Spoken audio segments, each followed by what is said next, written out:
sold my Masterverse and Classics figures. What's wrong with me? We're gonna figure that out right now.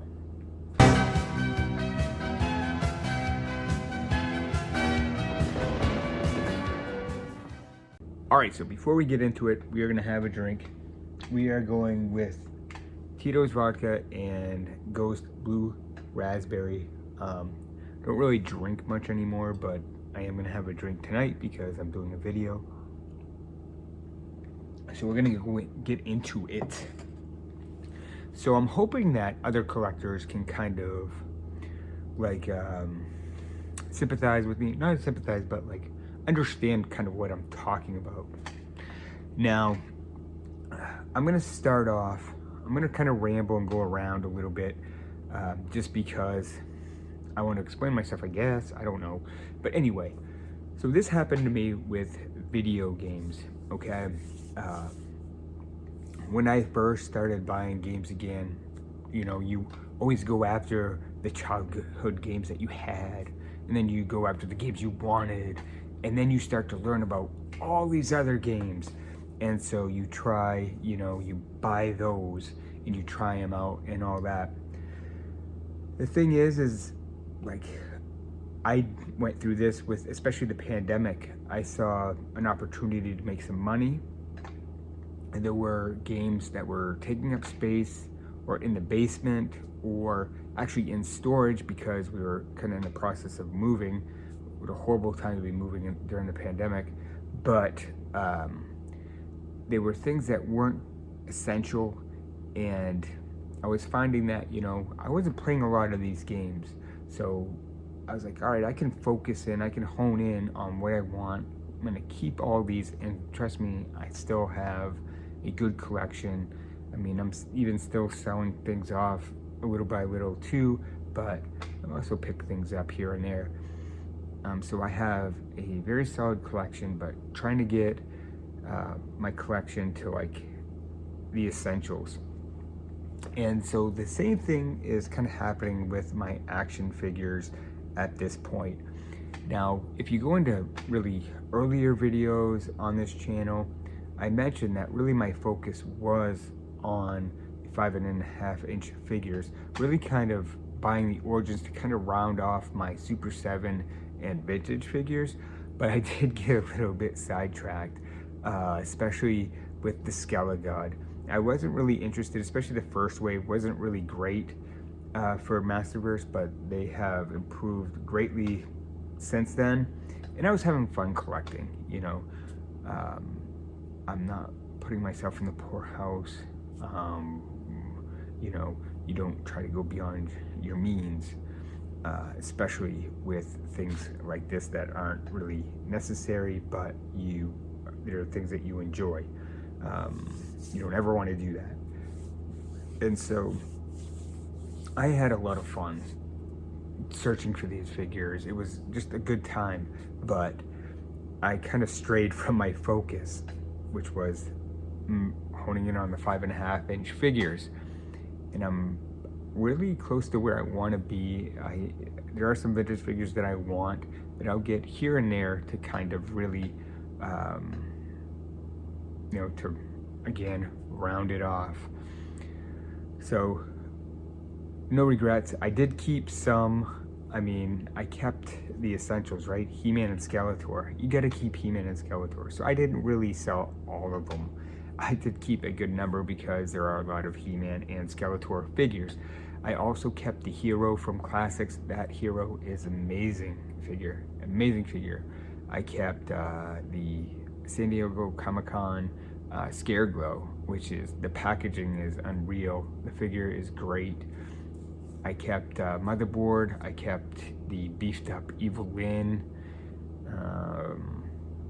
Trying to think of what else, but just the figures that I, you know, there are ones I didn't want to part with, so I didn't, because I didn't need to.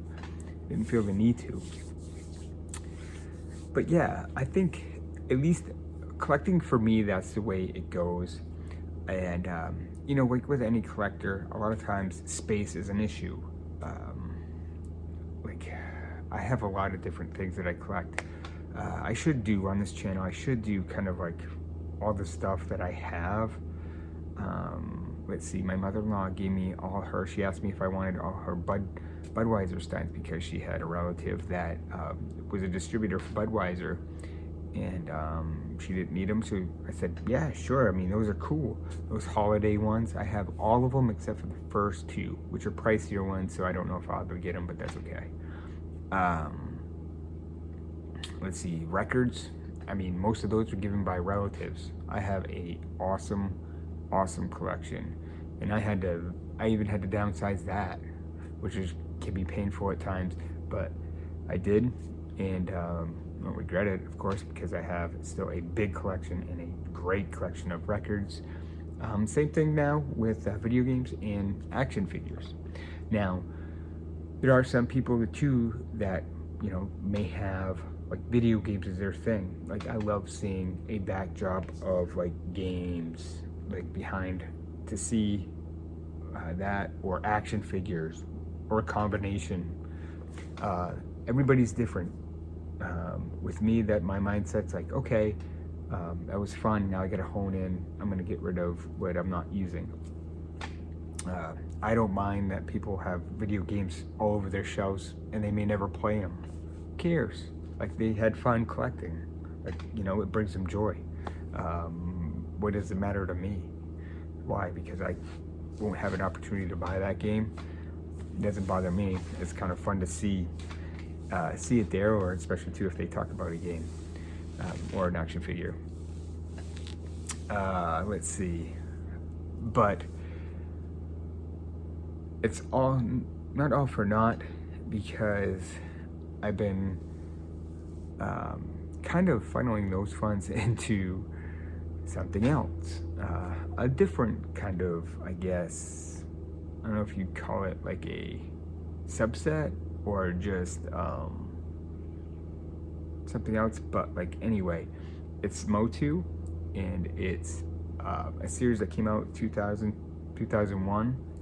They actually, in preparation of 20 years of He-Man and Masters of the Universe, they actually came out with commemorative figures. I think they were only in Toys R Us. I am going to do a dedicated series for that, so I'll go over those more in detail, but I am going to show you one here. Now, this is one that I purchased, and this is a Man-at-Arms. The glare is going to be bad. I'm going to try to avoid it. And so they came out with different packs and individual figures. Now, really, they came out with 16 individual figures, which is really my focus in the collecting, because they came out with like a 10-pack, 2 5-packs, and some gift packs, which insane. Like, and a lot of it's going to just be duplicates if you buy the singles anyway, so it doesn't really make much sense.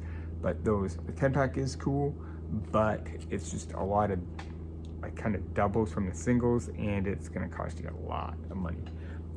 It's actually cheaper to do the singles, which is not exactly cheap either, but yeah, anyway, so this is what it looks like. This is Man-at-Arms.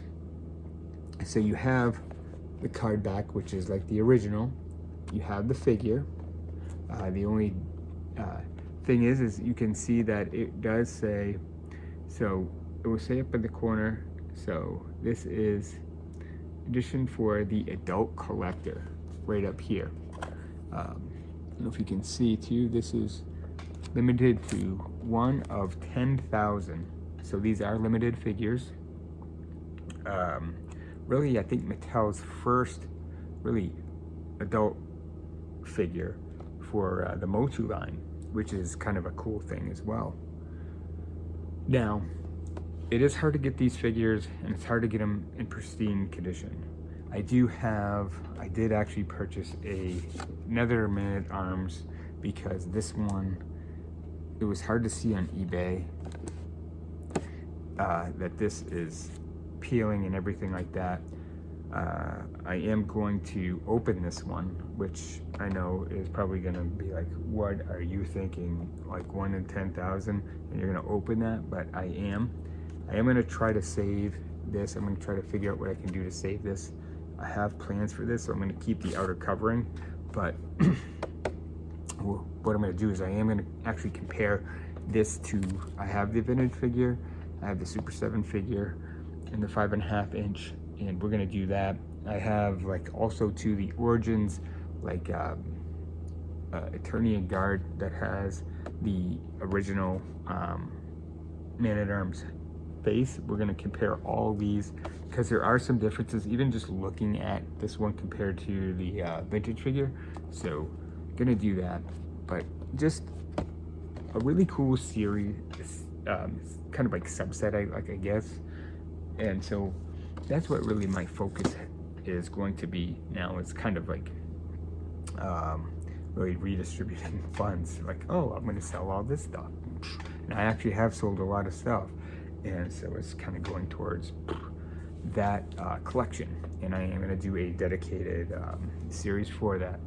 I think I mentioned that already, but yeah, that's kind of like mindset with collecting is, you know, is like what I described. I want to enjoy it fully, but they'll get to a point where I'm like, okay, I need to kind of hone this and rein this back in. I wish I was smarter, and this is where having a plan, especially when you're collecting, is very essential, because you will waste time. You won't waste as much time and money doing so. However, if certain things go up in price, which some of the things that I have purchased have, and then you sell them, you can make, you know, you do make up some of that difference, but you really have to kind of keep books on that too, to really kind of see overall if you're, you know, in the red or the black, whether you really kind of wasted money or made money or broke even. But I do love collecting, still a collector and all that, but my collecting just kind of been kind of pushed to a different direction. Let's see, I do have a pickups video coming up too, because with the resets in Walmart and Target, I actually have cleaned up a little bit here. I've been able to really pick things up. My birthday, I picked something up for my birthday, which was like a few weeks ago, a month ago. So I was able to do that at Target, and I'm going to show those things off as well. So yeah, and which is MOTU related. It's MOTU related, and the 5.5 inch figure kind of related there. So I'm excited about that. I am going to do some video game content. I haven't been streaming just for various reasons, but I'm not going to get into that there. It's not anything bad, just it's just the way things are. As you know, YouTube is a hobby. It's not a job. I'm not going to treat it like that, because then it won't be fun. But yes, that is pretty much going to do it for me.